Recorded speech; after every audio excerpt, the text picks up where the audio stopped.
Prime Minister Modi, it's an honor to welcome you to Facebook. And thank you to everyone here in Hacker Square and in our community watching us live in India and around the world. You know, India is personally very important to the history of our company here. This is a story that I haven't told publicly and very few people know, but early on in our history,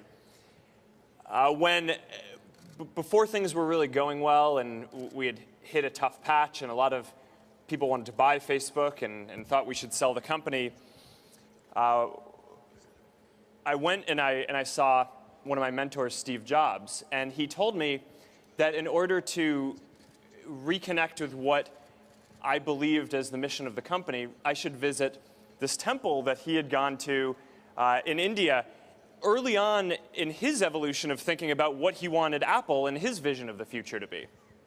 And so I went and I traveled for almost a month, and seeing the people, seeing how people connected, and having the opportunity to feel how much better the world could be if everyone had a stronger ability to connect, reinforced for me the importance of what we were doing. And that is something that I've always remembered over the last 10 years as we've built Facebook. So,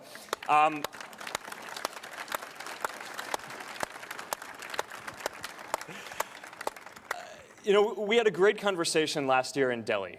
And I'm looking forward to having a conversation with you and our entire community about how you see the future of India and the world. And when I think about the future, I'm personally excited about India for a number of reasons. First, one of the greatest opportunities we have in the world today is to connect everyone to the internet. The internet provides access not only to entertainment and communication, but also vital information around health, education, and jobs. In fact, for every 10 people who gain access to the internet, about one person gets lifted out of poverty and about one new job gets created. Now, there are still 1 billion people in India who we need to connect to the internet.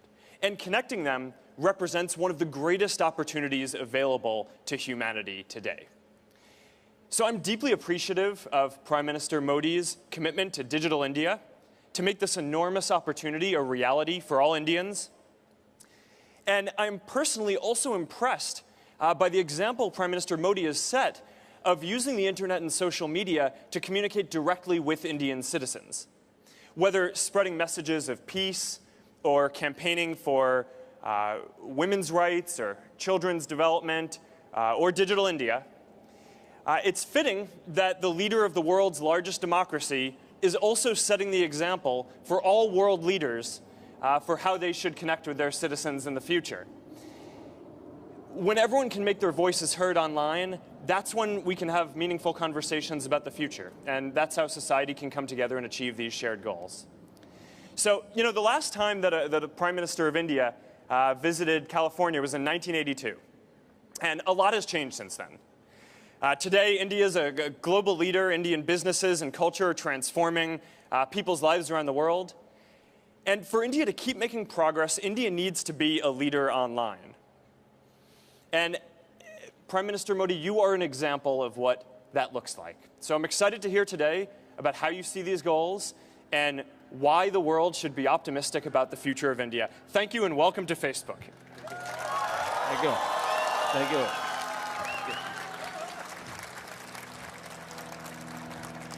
Mark, मैं आपका बहुत आभारी हूँ कि आज मुझे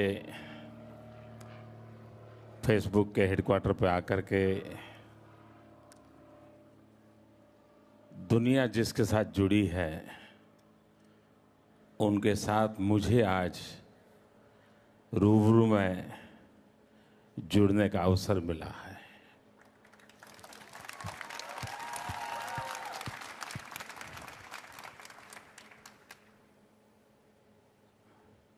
विज्ञान और आध्यात्म का नाता ऐसा हो भी सकता है, वो शायद मार्क ने आज न बताया होता तो दुनिया को पता नहीं चलता।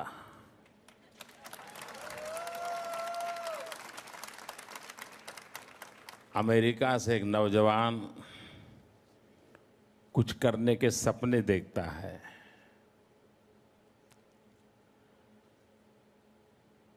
और विज्ञान की दुनिया में जिसने सफलता पाई है, वैसे उसके गुरु उसे कहते हैं कुछ भी करने से पहले हिंदुस्तान जाओ, वहाँ किसी टेम्पल में जाओ और वहाँ जाकर के तुम अपनी बात बताओ, तुम्हें रास्ता मिल जाएगा। ये बात अपने आप में एक अजूबा है।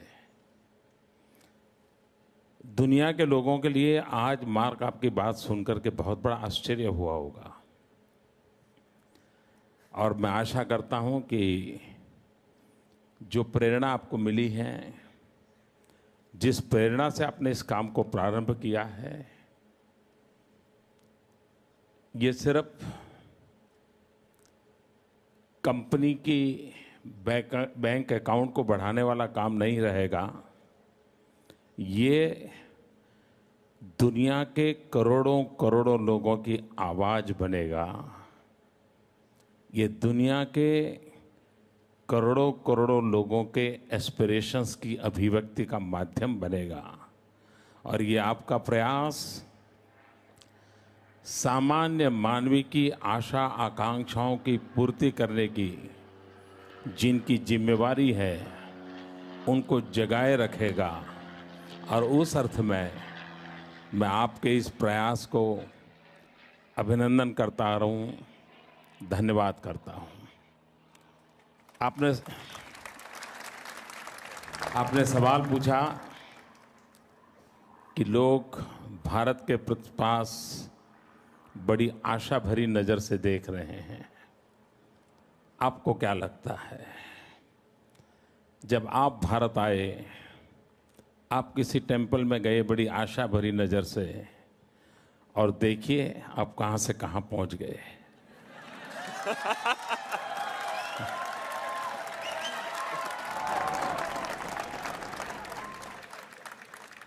आपका अनुभव कहता है कि जो भारत से आशा अपेक्षाएं हैं, सामर्थ्य भारत में है, ये आपका खुद का अनुभव बता रहा है। ये दुनिया का सबसे बड़ा लोकतंत्र, अगर आर्थिक नजरिए से देखा जाए, चाहे वर्ल्ड बैंक हो, IMF हो, दुनिया की सारी रेटिंग एजेंसीज हो, एक स्वर से सब लोग कह रहे हैं कि आज विश्व के बड़े देशों की फास्टेस्ट ग्रोइंग इकोनॉमी अगर कोई है तो वो है भारत।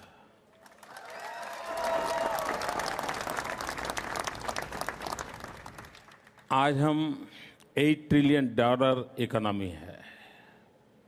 मेरा ड्रीम है $20 ट्रिलियन इकोनॉमी में कन्वर्ट करने का।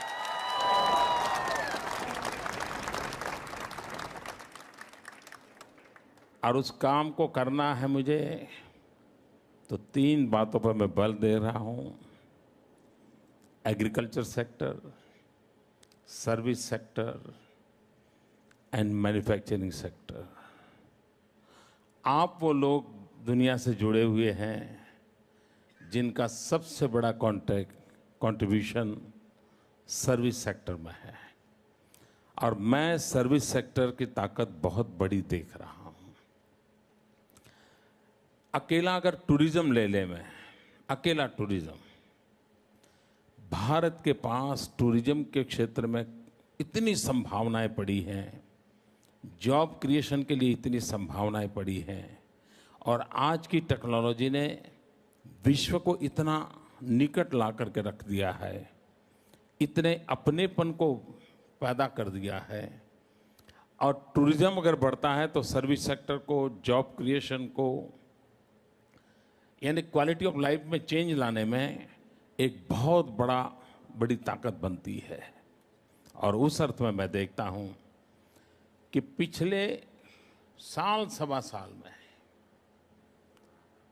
भारत के प्रति जो नजरिया बदला है, आज कहीं पर भी किसी भारतीय को किसी विदेशी व्यक्ति से मिलने का अवसर मिलता है तो वो बड़े गर्व के भाव से देखता है। इतने कम समय में ये परसेप्शन बदल जाना, ये उस विश्वास की नींव के कारण होता है। अगर 15 महीने में सबसे बड़ा काम हमारी सरकार ने किया है तो वो खोए हुए विश्वास को हमने वापस लाया है,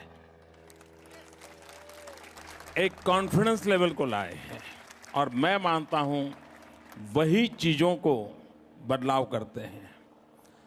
आईसीयू में पड़ा हुआ पेशेंट भी जब उसको विश्वास हो जाता है कि हाँ मेरे डॉक्टर आ गए,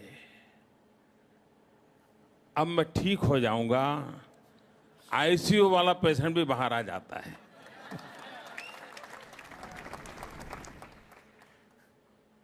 Thank you. All right. So we have the first question from the thread. We received more than 40,000 comments and questions on our Facebook post about this town hall. So that's Wow. pretty incredible engagement. And several people have flown in today to ask their questions. But before we call them up, I actually am going to start with one for you. You were one of the early adopters of the internet and social media and Facebook. And did you at that point think that social media and the internet would become an important tool for governing and citizen engagement in foreign policy?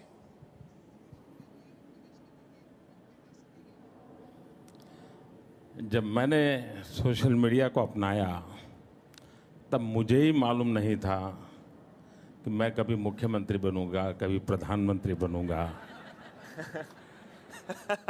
तो मैंने ये तो सोचा नहीं था कि social media का मुझे गवर्नेंस में भी काम आ सकता है। मैं जब सोशल मीडिया से जुड़ा तो एक टेक्नोलॉजी के प्रति मेरी क्यूरियोसिटी रहती थी। मैंने देखा कि मैं किताबों के द्वारा दुनिया को समझने की जो कोशिश कर रहा हूं,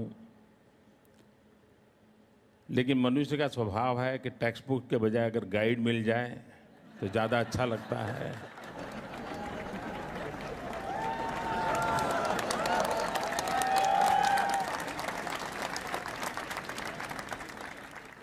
और गाइड से भी अगर कोई श्योर सजेशंस दे देता है तो और अच्छा लगता है। मेरे लिए सोशल मीडिया ने ये काम किया।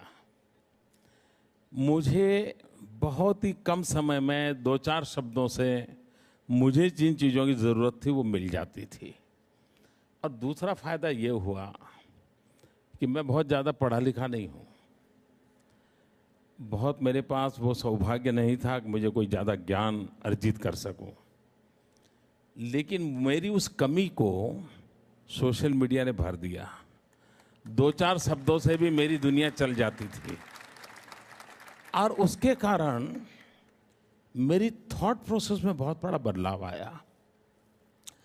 मैं जो कभी अपने आसपास की दुनिया से ही सोचता था, एक पूरे विश्व के दायरे तक उसे छूने का मुझे अवसर मिला। मैं जुड़ता चला गया और जैसा जैसा मैं जुड़ता चला गया, दुनिया ने भी मैं जैसा हूं वैसा मुझे स्वीकारना शुरू कर दिया। और इंसान के लिए सबसे बड़ी खुशी की बात यह होती है कि आप जैसे हो वैसे जब दुनिया आपको स्वीकार करती है तो उससे बड़ा आनंद का कोई अवसर नहीं होता। वरना क्या है, लोग कहते हैं यहाँ आप अच्छे हैं लेकिन ये होता तो अच्छा होता, आप बहुत अच्छे हैं लेकिन थोड़ा ये सोशल मीडिया पे वो प्रॉब्लम ही नहीं है। आप जैसे हैं वैसे दुनिया स्वीकार करती है आपको, उसे कोई क्वेश्चन नहीं होता है और इससे आपका दायरा बहुत तेजी से बढ़ता है। मैंने ये जो पहले अनुभव किया वो इस दायरे को बढ़ाने वाला अनुभव किया। जब मैं सरकार में आया तो मेरे सारे दरवाजे खुल गए। मैंने देखा सरकार का एक प्रॉब्लम होता है, उसका और जनता के बीच बहुत बड़ा गैप होता है, बहुत बड़ी खाई होती है। और जब पता चलता है तब 5 साल हो जाते हैं, चुनाव आता है, रिजल्ट आता है, तब पता चलता है कि भाई इतनी बड़ी गैप थी। सोशल मीडिया के कारण डेली वोटिंग होता है। मैं अभी बात कर रहा हूं, अभी वोटिंग चलता होगा कि मोदी ठीक कर रहा है, गलत कर रहा है।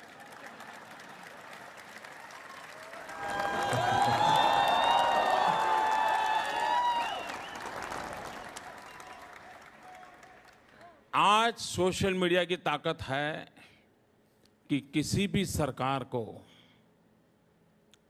वो गलत करता है तो रोकता है, गलत करने से डरता है, और गलती सुधारने का अवसर पहले 5 साल में एक बार चुनाव के बाद होता था, आज हर 5 मिनट के बाद होता है।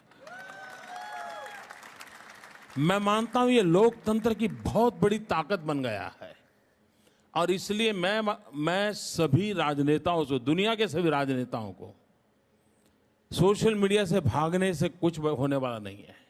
आप जुड़िए, आप उसको जानने की कोशिश कीजिए। अच्छी सरकार तब चलती है जब आपको इंफॉर्मेशन चैनल बहुत हो आपके, और रियल टाइम इंफॉर्मेशन मिलती हो। सरकारों के पास पहले मैकेनिज्म था भी तो बड़ा स्लो था। कहीं पर कुछ हो जाता था तो 24 घंटे के बाद जब न्यूज़पेपर आता था तब पता चलता था यार वहाँ कहीं हुआ है। आज 24 सेकंड में पता चलता है कि दुनिया के उस कोने में ऐसा हुआ है। और इसलिए रियल टाइम इंफॉर्मेशन के लिए ये सबसे बड़ा सोर्स है।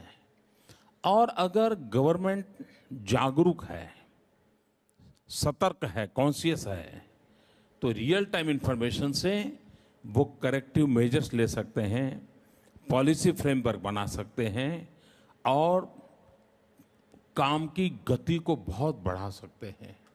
और उस अर्थ में मैं देख रहा हूं कि सोशल मीडिया ने गवर्नेंस में बहुत बड़ा रोल प्ले किया है। अब मुझे सवाल पूछा डिप्लोमेसी का। देखिए, डिप्लोमेसी पहले क्या होता था, कंट्री कैपिटल एक दूसरे से जुड़ते थे। दिल्ली वॉशिंगटन से जुड़ता था, दिल्ली टोक्यो से जुड़ता था, नेताओं से जुड़ते थे। सोशल मीडिया के कारण एक देश दूसरे देश के नागरिकों से जुड़ता है। आज मैं चाइना में सोशल मीडिया का अलग स्ट्रक्चर है, लेकिन मैं भी वहां भी एक्टिव हूं।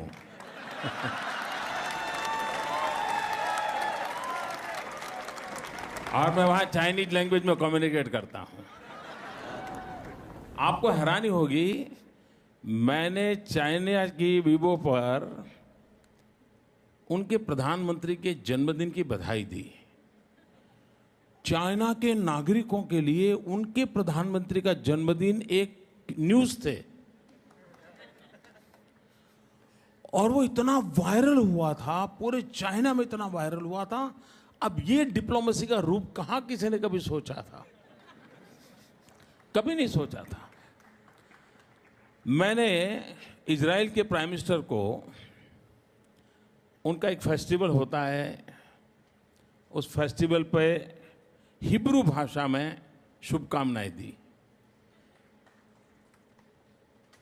वो वायरल हो गई। लेकिन सबसे बड़ी मजा तब आई जब उन्होंने मुझे इसका जवाब थैंक्स हिंदी में भेजा। अब देखिए, ये डिप्लोमेसी का नया रूप है जो सीधा जनता से जोड़ता है। और शायद विश्व एक परिवार है, ये फॉर्मेशन में ये सोशल मीडिया एक कैटलिक एजेंट के रूप में बहुत बड़ी नई भूमिका अदा कर रहा है।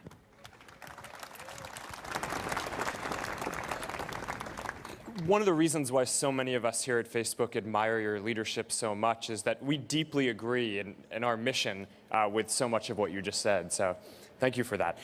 Our next question is from Veer Kashyap. Veer, why don't you tell us where you're from? Sure. Morning, Prime Minister Modi and Mark. Thanks for having us here.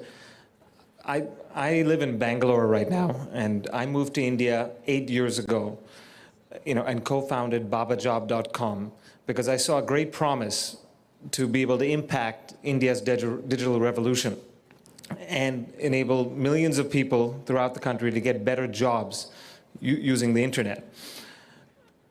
I always felt like, much like governments in the past have had to invest in physical infrastructure, like building roads and railroads, in this day and age, I feel like governments, one of the main roles they should be playing is to invest in the digital infrastructure, which will allow its citizens to get connected and be able to be productive citizens of the global society. So, Prime Minister, my question to you is, what investments is your government going to make to enable, the next 800 to 1 billion people in India to get connected?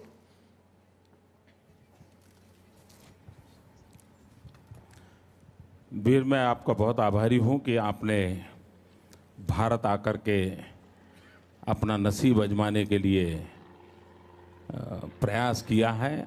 मैं इसका स्वागत करता हूं और वीर से प्रेरणा लेकर के यहाँ के और भी नौजवान जरूर भारत आना पसंद करेंगे।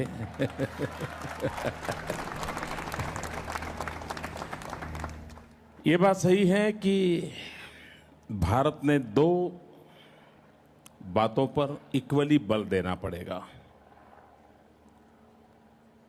एक फिजिकल इंफ्रास्ट्रक्चर, जिसको हम नकार नहीं सकते क्योंकि मेरे देश की वो रिक्वायरमेंट है, और दूसरा डिजिटल इंफ्रास्ट्रक्चर, क्योंकि मैं पहले ये काम करूं, फिर दूसरा करूं, फिर तीसरा करूं, तो वक्त चला जाएगा। तो मुझे साइमल्टेनियस सारे चीज करने पड़ेंगे। और ये मेरा कन्विक्शन है कि आज के 21वीं सदी में जितना महत्व हाईवेज का है, उतना ही महत्व आईवेज का है। हाईवे भी चाहिए, इंफॉर्मेशन वेज भी चाहिए। भारत में 600,000 विलेजेज हैं। ये नंबर ही इतना बड़ा है कि लोगों को वहीं से डर लग जाता है। और करीब 2.5 लाख पंचायतें हैं। मेरी कोशिश है कि नेक्स्ट 5 ईयर में इन सभी गांवों को ऑप्टिकल फाइबर नेटवर्क से जोड़ दूं। जो लोग भारत से परिचित हैं, और दुनिया में भी आप देखोगे तो मानव संस्कृति का जो विकास हुआ है, पहले लोग वहां बसते थे जहां नदी हुआ करती थी। जहां नदी होगी उसके बगल में शहर बसते थे। वक्त बदल गया, जहां से हाईवेज गुजरते थे शहर वहां बसने लग गए। आने वाले दिनों में जहां से ऑप्टिकल फाइबर नेटवर्क गुजरेगा वहां पर शहर बसने वाले। ये बदलते हुए विश्व को हमने देखना चाहिए, और इसलिए हमारी कोशिश है कि हम गवर्नेंस में टेक्नोलॉजी को बहुत बड़ी मात्रा में ला रहे हैं। ट्रांसपेरेंसी के लिए वो बहुत उपयोगी हो रहा है। इफेक्टिव गवर्नेंस करना है, इजी गवर्नेंस करना है, इवन इकोनॉमिकल गवर्नेंस करना है। तो ये टेक्नोलॉजी बहुत बड़ी ताकत है। तो सरकार के फायदे के लिए भी मेरे लिए कंपल्सन है कि मेरा पूरा शिफ्टिंग डिजिटल वर्ल्ड की हो। तो एक तो इंफ्रास्ट्रक्चर बल हो। जहाँ तक पैसों का सवाल है, मैं नहीं मानता हूँ आज दुनिया में पैसों की कोई कमी है। बहुत से देश हैं उनको पता नहीं है पैसे कहाँ लगाएं। मैं उनको एड्रेस दे रहा हूं कि हियर इज द प्लेस।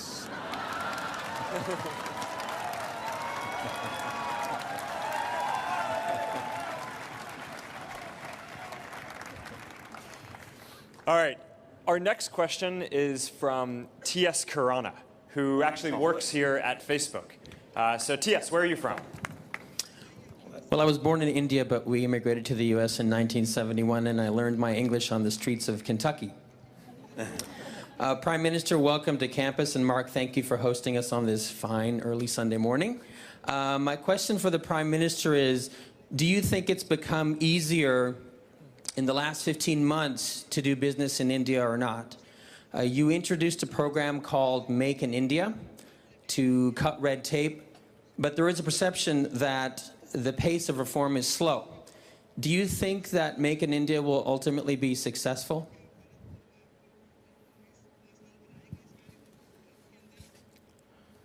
देखिए, एक स्कूटर जब टर्न करना होता है, ऐसे जा रहा scooter, it takes half a second, और आपको पता चला हाँ यार स्कूटर ऐसे जा रहा था, इधर आ गया। लेकिन अगर 40 डिब्बे वाली ट्रेन को मुझे इधर से इधर लाना है तो काफी देर लगती है। हाँ यार इधर गया, फिर आया, अभी तो आया नहीं, आया नहीं, आया नहीं, आया नहीं।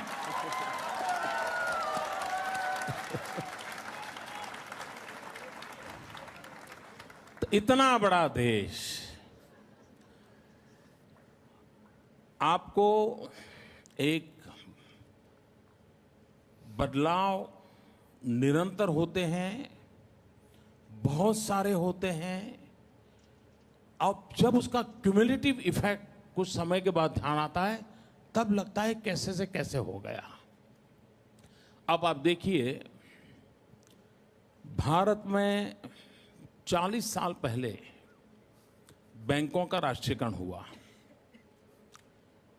इस मकसद से हुआ कि बैंक गरीबों के काम आनी चाहिए। लेकिन 40 साल में 60% पॉपुलेशन उसका बैंक अकाउंट नहीं था। अब काम हो रहा है कि नहीं हो रहा, उसका हिसाब कैसे लगाओगे? 40 साल में 180 मिलियन लोग बैंक का अकाउंट नहीं था।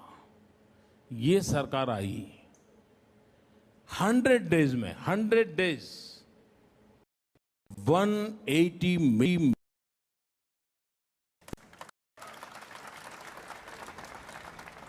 अब आप स्पीड देखो, स्केल देखिए, ये देखोगे अरे वाह कैसे हो गया भाई, जो 40 साल में नहीं हुआ वो 100 दिन में कैसे हो गया।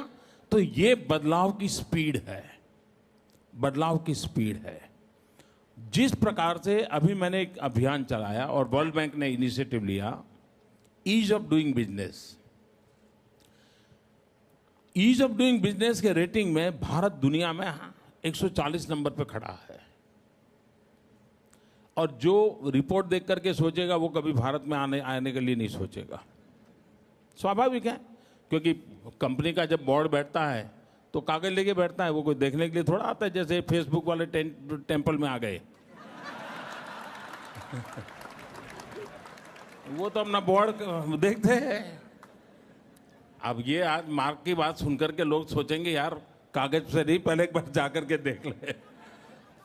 लेकिन हमने तय किया कि हमें ईज ऑफ डूइंग बिजनेस करना है। मैंने सभी स्टेट को ऑन बोर्ड दिया। We are a federal government, और ज़्यादातर हमारे यहाँ स्टेट के पास सबसे ज़्यादा पावर है। उनको बुलाया, ईज ऑफ डूइंग बिजनेस के लिए क्या क्या रुकावट है उसका एक लिस्टिंग किया, और अभी वर्ल्ड बैंक ने रेटिंग किया। मैं हैरान था, मैं खुद हैरान था। सभी राज्यों के बीच ईज ऑफ डूइंग बिजनेस का एक अनप्रेसिडेंटेड कंपटीशन शुरू हुआ है।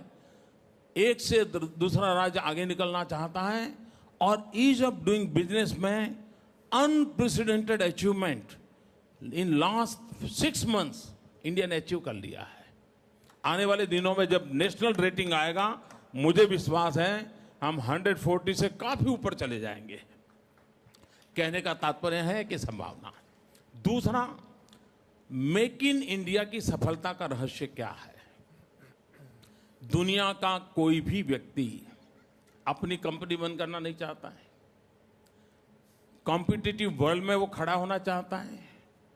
अगर फेसबुक के हेडक्वार्टर को मान लीजिए 10 मिलियन पगार देना पड़ता है लोगों को हर महीना, और वही काम भारत में 1 मिलियन पगार से होता है, तो आएगा कि नहीं आएगा? आएगा कि नहीं आएगा? तो low cost manufacturing, effective governance, skill man power, raw material and the biggest market in India,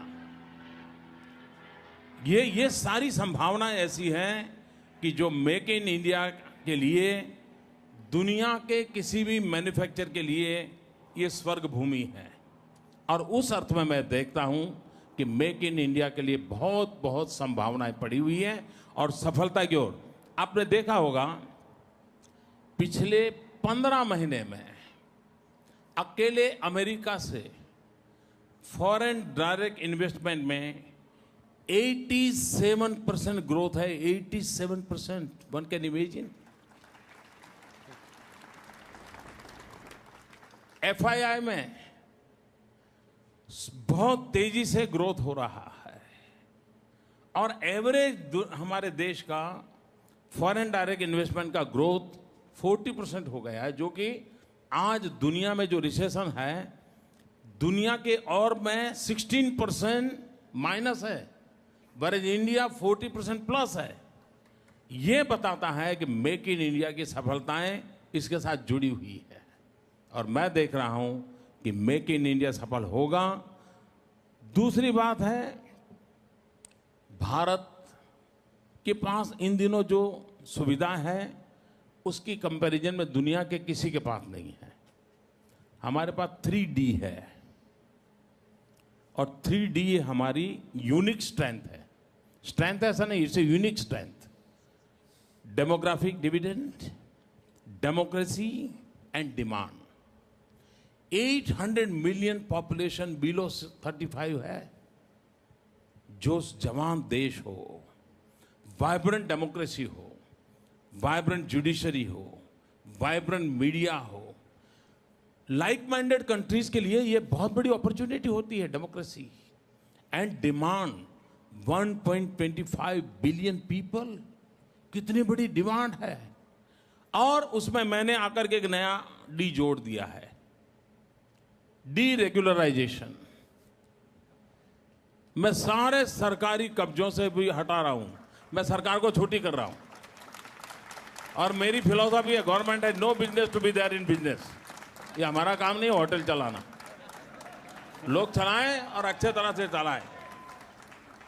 और ये चीजें हैं जिसके कारण मैं देख रहा हूं कि मिस्टर खुराना बहुत संभावना है।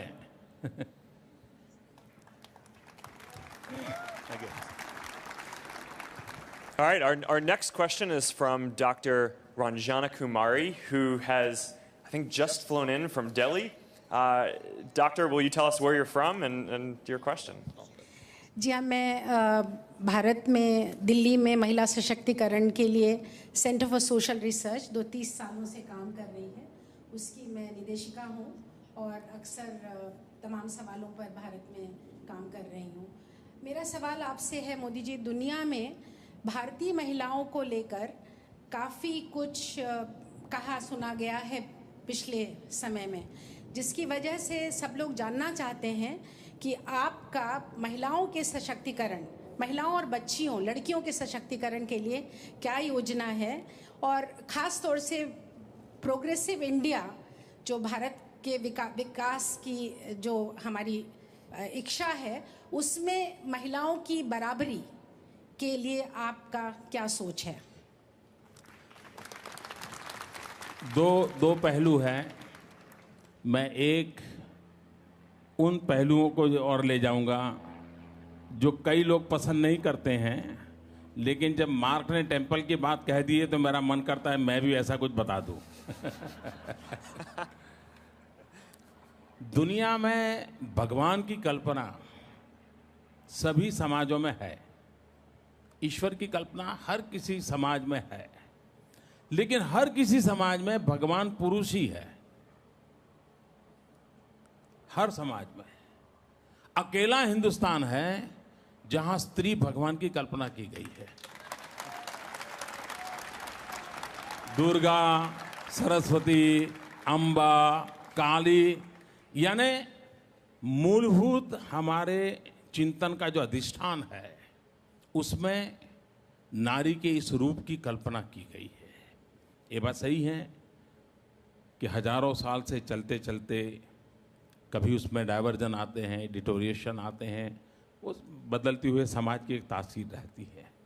जहाँ तक सरकार का सवाल है, भारत को अगर अपने आर्थिक विकास के लक्ष्य प्राप्त करने हैं तो 50% पॉपुलेशन को घर के अंदर बंद रख करके नहीं हो सकते हैं।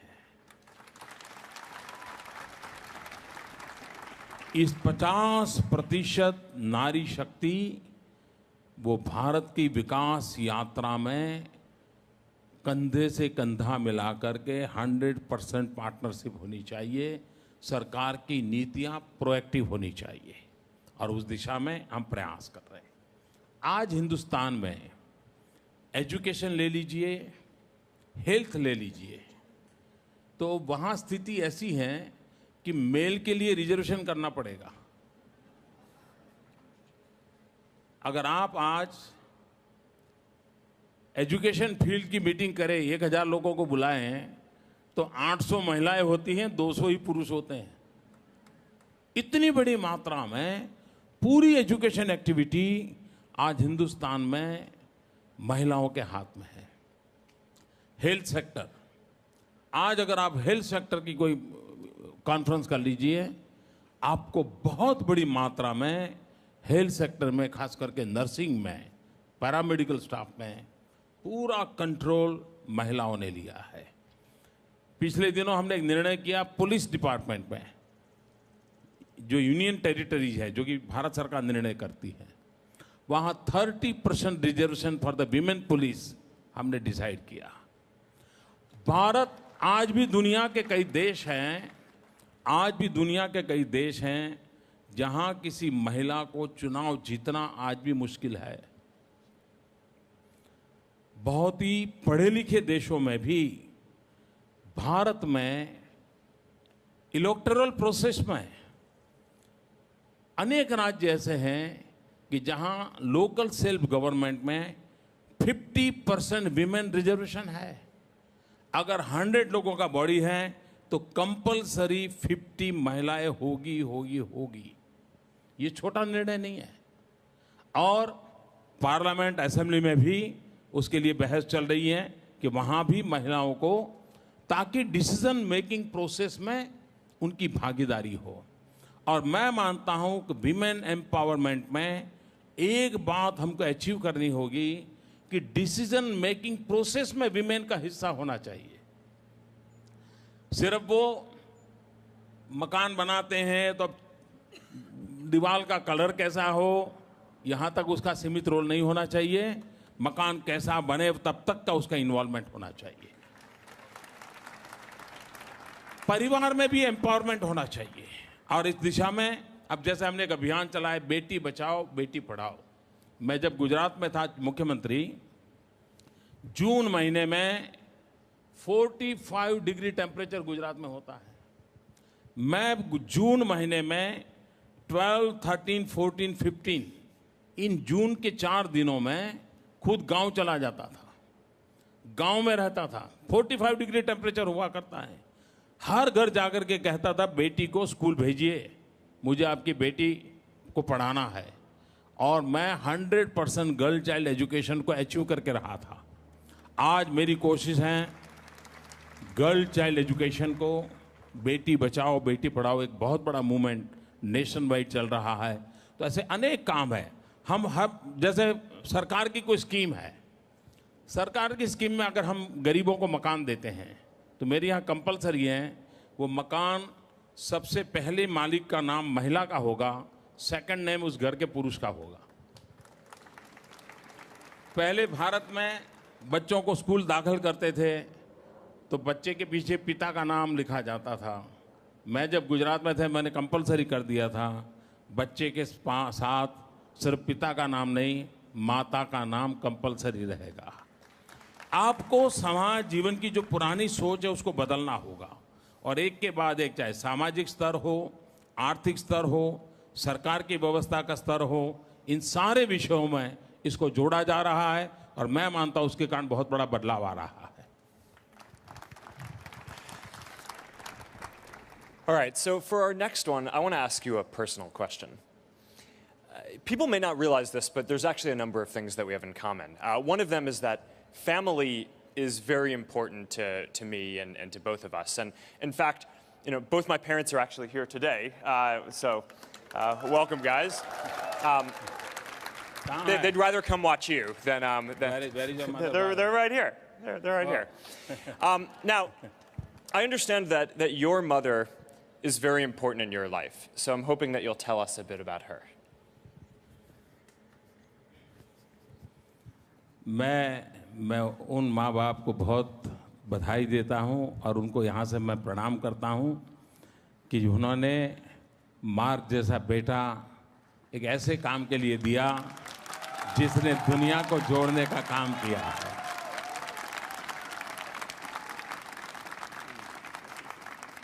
I request, will you please stand up? Would like to see you.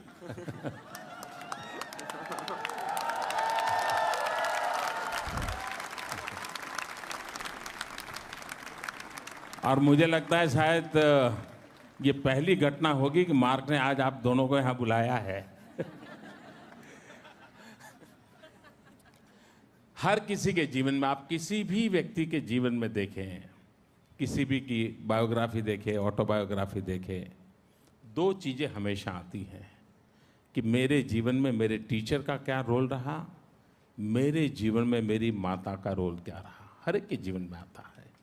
मैं भी एक सामान्य परिवार से हूँ, मेरे जीवन में मेरे माँ बाप का बहुत बड़ा रोल रहा है। मैं बहुत गरीब परिवार से हूँ। आप जानते हैं मैं रेलवे स्टेशन पे चाय बेचता था। कोई कल्पना नहीं कर सकता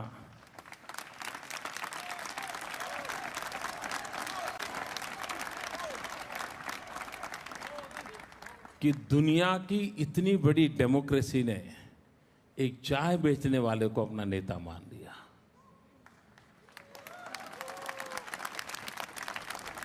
और इसलिए मैं सबसे पहले उन 125 करोड़ भारतवासियों को नमन करता हूं कि जिन्होंने मुझ जैसे सामान्य व्यक्ति को अपना बना लिया।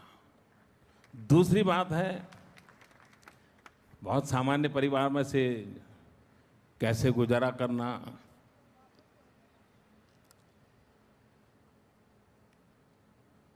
हमारे पिताजी तो रहे नहीं है।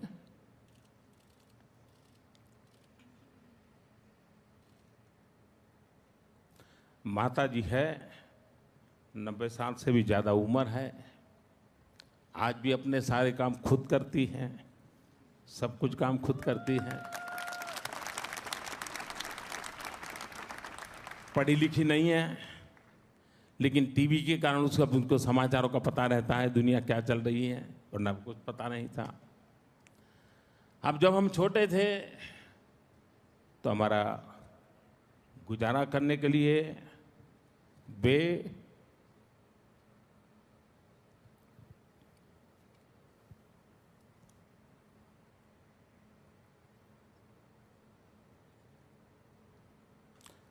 अड़ोस पड़ोस के घरों में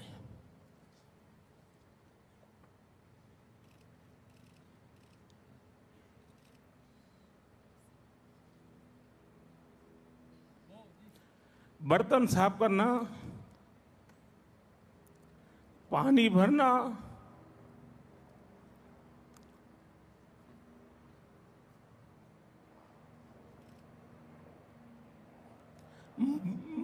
मजदूरी करना,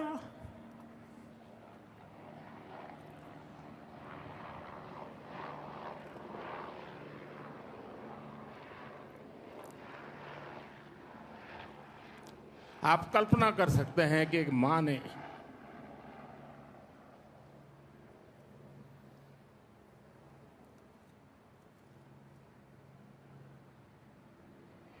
अपने बच्चों को बड़ा करने के लिए कितना कष्ट उठाया होगा।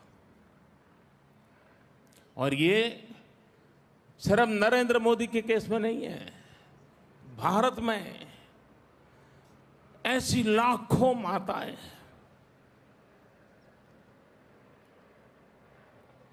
जिन्होंने अपने बच्चों के सपनों के लिए अपना पूरा जीवन आहूत कर दिया है।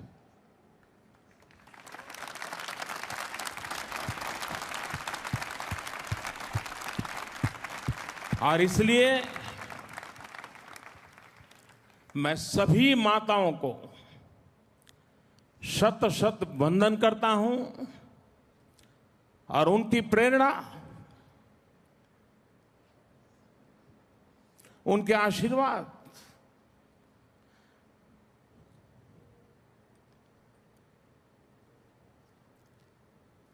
न हमें शक्ति दे पर हमें सही रास्ते पर रखे। और वही मां की सबसे बड़ी ताकत होती है। मां कभी नहीं चाहती है कि आप कुछ बन जाओ, लेकिन मां हमेशा चाहती है कि आप कैसे बनो। और ये मां का सपना होता है कैसे बनो। कुछ भी बनो, ये कभी मां का सपना नहीं होता है, ये फर्क होता है। और इसलिए हर किसी के जीवन में मां का बहुत बड़ा योगदान होता है। Thank you mark.